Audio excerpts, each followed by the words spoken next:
Hey everyone, welcome back to my channel. Change of scenery, I guess, here. But I wanted to come on today and chat with you guys about my strategies when I go to the thrift store. I've had quite a few people reach out to me lately and ask me, how do I go about finding a thrift store that works for me? How do I navigate thrift stores? How do I find product to bring into my Poshmark store or eBay store? And I thought I'd take this opportunity to just address it here on YouTube because it's a lot easier than writing individual messages to everyone, although I do love doing that as well. So one of the key things that I do to make sure that I'm acquiring inventory that is satisfactory to me and in order to me to reach my financial goals, because at the end of the day, me reselling is to help me supplement income that I need to help me reach certain goals within my life. So the first thing that I do is, and what I recommend everyone doing, especially if you're newer to reselling, is take the time to find out what types of stores are in your area. So that might mean looking at a map, Google searching, checking out some local spots. I always recommend looking within a 10 to 15 mile radius first, and then kind of expand out past that. It's nice to see all the different locations that are available in your area. It's nice to see what kind of local spots are there that maybe other resellers aren't going to. I think one of the key things you have to remember is there are resellers everywhere, and we come in all shapes and forms, and we don't always sell the same things. So trying to get out of that mindset of, well, there's a reseller that always goes to this spot, and if I go there, I might not find things that are going to be worth my time. You have to get rid of that misconception or that notion that you're never going to find anything in these stores. So once you have an idea of what type of thrift stores are in your area, now it's time for you to explore. And I like to make this part of it fun. I like to just go in with no idea in mind and go to categories that I know sell well for me. So for example, one of the first places that I go to in any thrift store or consignment store, whatever it is the shoe section. Generally, I feel like, and maybe you guys can relate, when I go into a shoe section, it gives me an idea of what may be on the racks and the clothing racks. It's not always true, but that's kind of like my indicator, like, okay, the shoe section's pretty good. There might be some good things on the rack too. So that's kind of like my first place that I go to, because shoes for me bring me the highest return.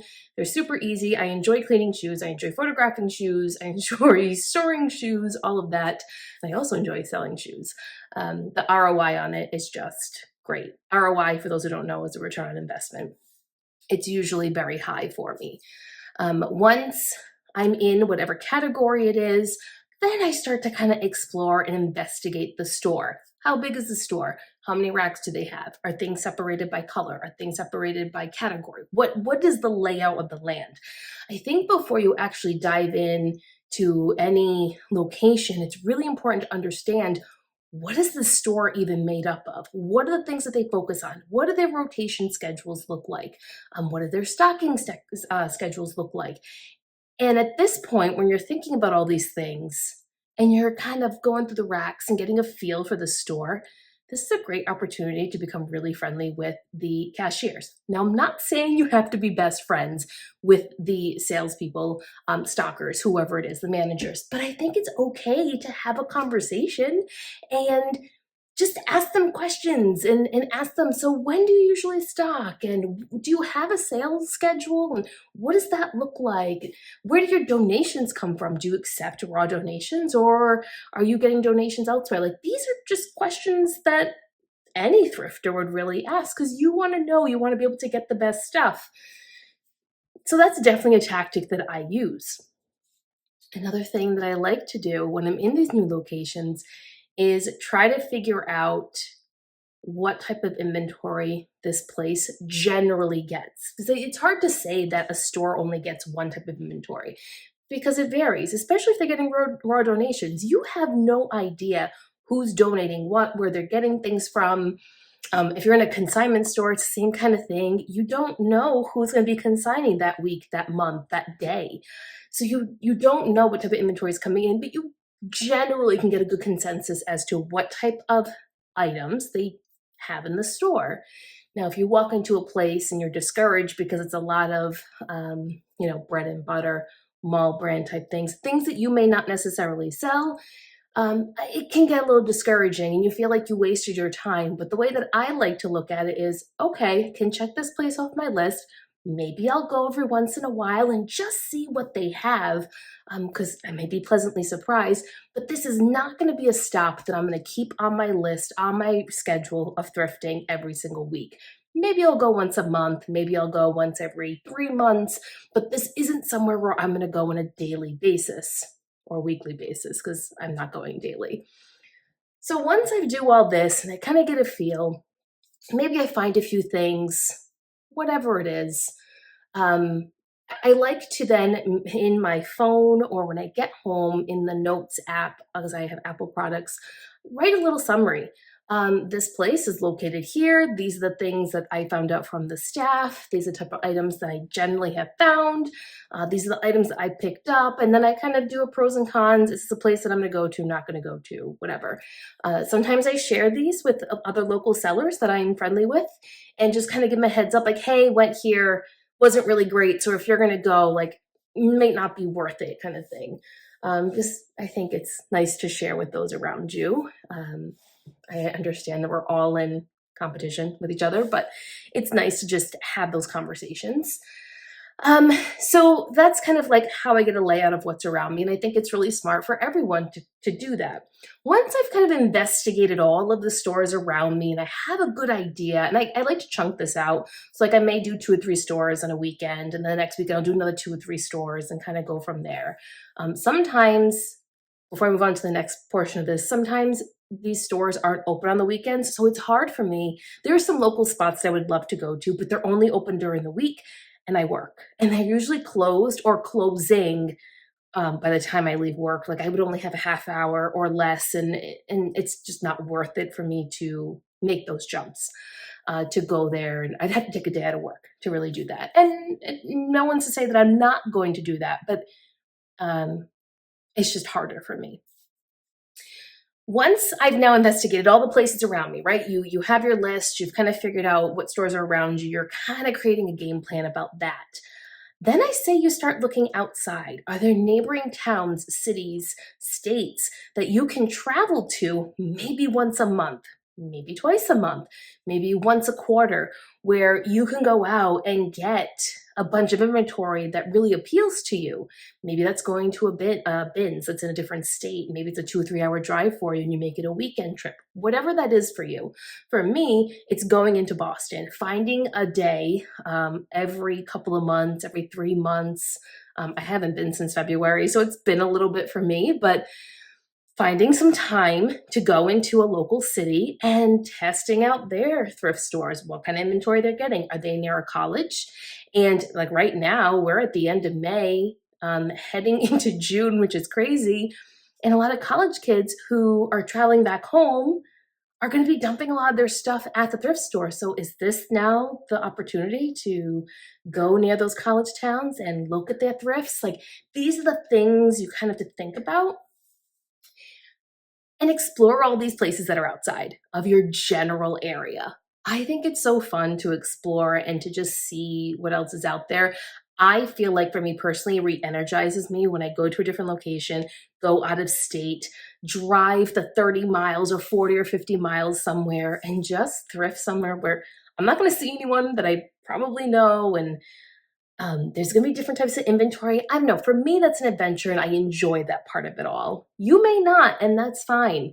But I think that if you are willing to explore and have these conversations with yourself as a business owner, you may open yourself up to creating relationships with other smaller thrifts, or maybe become friendly with some bins employees and kind of get a feel for what their bins look like. I just think there's so many opportunities out there in the physical brick and mortar locations that you could take advantage of if you're willing and able to put in those miles and that time that it takes. So that's the second piece of it all. The third piece is don't be afraid to go into consignment or buy sell trade stores. I know that generally as resellers, we tend to go towards the Savers, the Salvation Armies, the Goodwills, the Style Encores, well, Style Encore, wait, I think that's a buy sell trade. Maybe. Value Village is like the Savers. But we tend to lean towards these places to acquire inventory. The possibilities are endless, whether that's the bins or going to a consignment buy sell trade location. I have found some of my best inventory at buy sell trade or consignment stores. You're not going to find as many pieces. You're going into that knowing that you might only walk away with 2 pieces. You might walk away with 1 piece. You might walk away with 10 pieces. You just don't know. And you have to understand that when you do it. Typically, the prices are going to be higher. The brands will generally be better. And they know what they have. I'd say 8 times out of 10. They don't always know what they have. But for the most part, they know what they have. And you have to be okay with paying a premium price if you understand that you're going to be able to double, triple your money. Generally, things that I'm picking up at the consignment store or buy sell trade store, I'm definitely doubling, sometimes tripling. In very rare instances, am I quadrupling my money? I would say as a safe bet, definitely doubling. But a lot of times the way I like to look at this is I'm bringing in different clientele into my online store. I'm picking up pieces that people are looking for. And yes, I'm paying a higher price point, but while these people are shopping, looking for this item that they've now found, they're going to be looking around at what else I have. Well, if they have this brand, they may have other things that I enjoy to wear.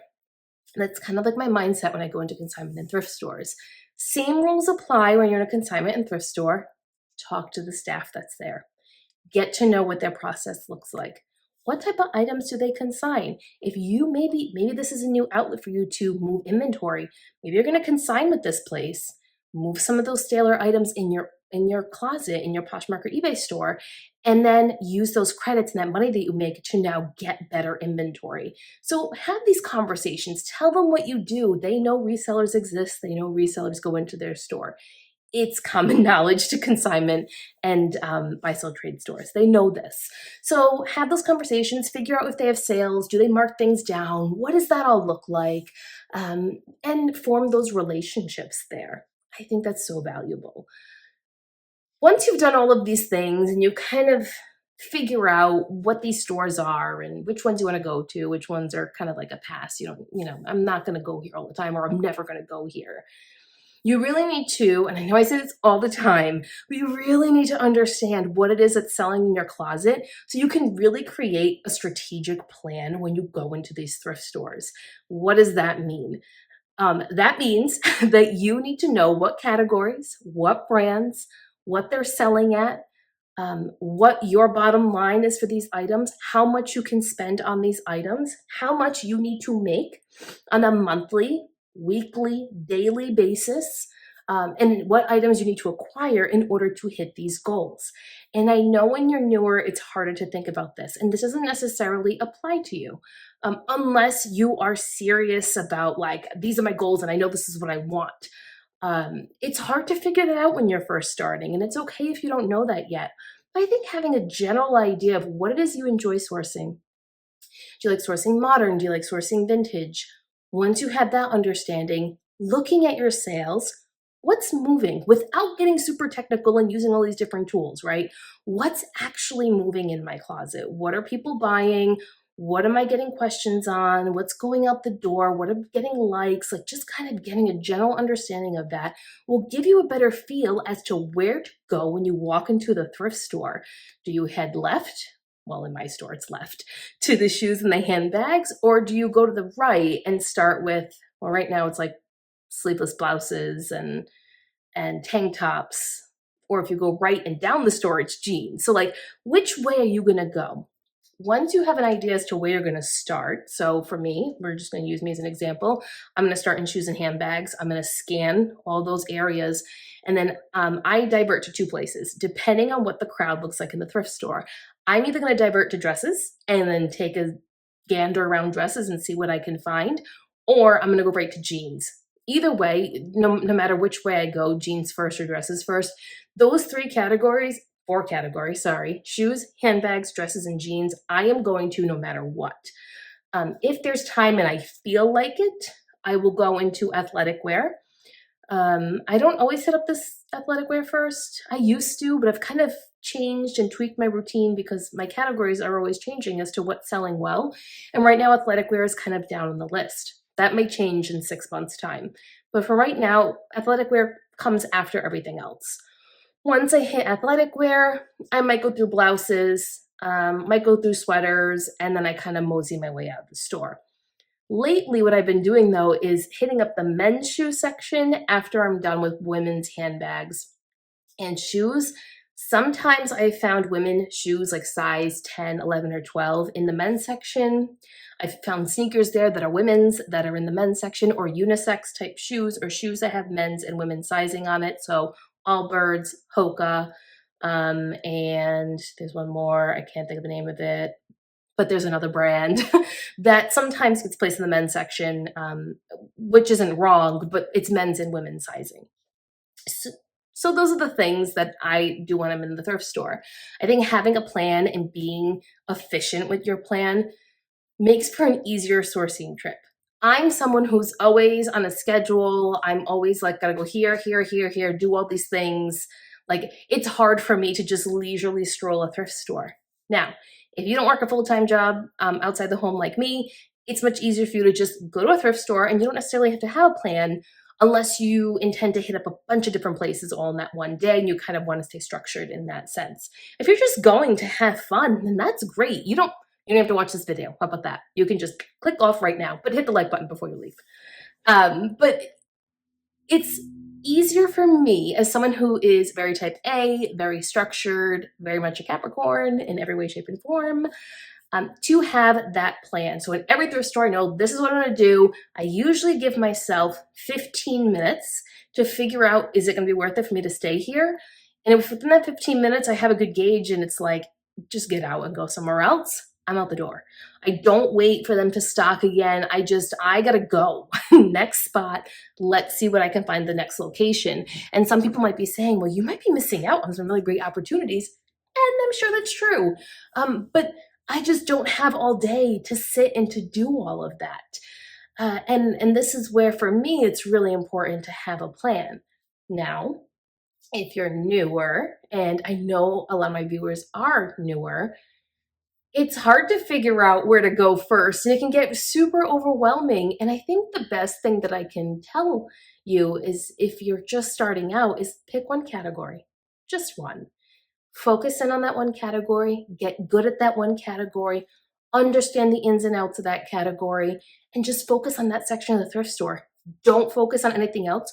Don't worry about all the other pieces that could be out there that you could be selling. Just don't. Super hard to do, but put up your blinders and just focus in on that one thing and get really good at it. And that will help build your confidence to then venture off in all these different places in the thrift store and figure out what it is that you want to do in your reselling business. That's really it. I mean, that's really my plan.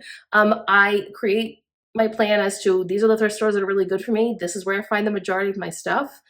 This is the layout of the store. Understand the layout, figure out the categories that sell best for me, go into those categories. If there's nothing really there that day, getting the hell out of there as quickly as I can and to go to the next spot, because time is precious and I don't have time to be wasting. And then I think sometimes I lose the fun in thrifting. And I have to remind myself why I even started this in the first place. I loved the thrill of the hunt. Sometimes it's like go, go, go, business, business, and you lose it sometimes. I think it's fun to take one day a week, one day a month, whatever it is, and just go in with zero expectations and just have fun. Go in, look for things for yourself, look for things for your home, look for things for your children, look at the toys, look at the books, just have fun with it. I think it just re-energizes you and it puts you in a better mindset. Not everything has to be business all the time. And I just think it's helpful. It's a mood booster. It just helps you as an individual to just have fun with it. I think we lose the fun in reselling and in thrifting sometimes because we get so caught up with, I'm not making as many sales as I want. I'm not able to hit the goals that I want.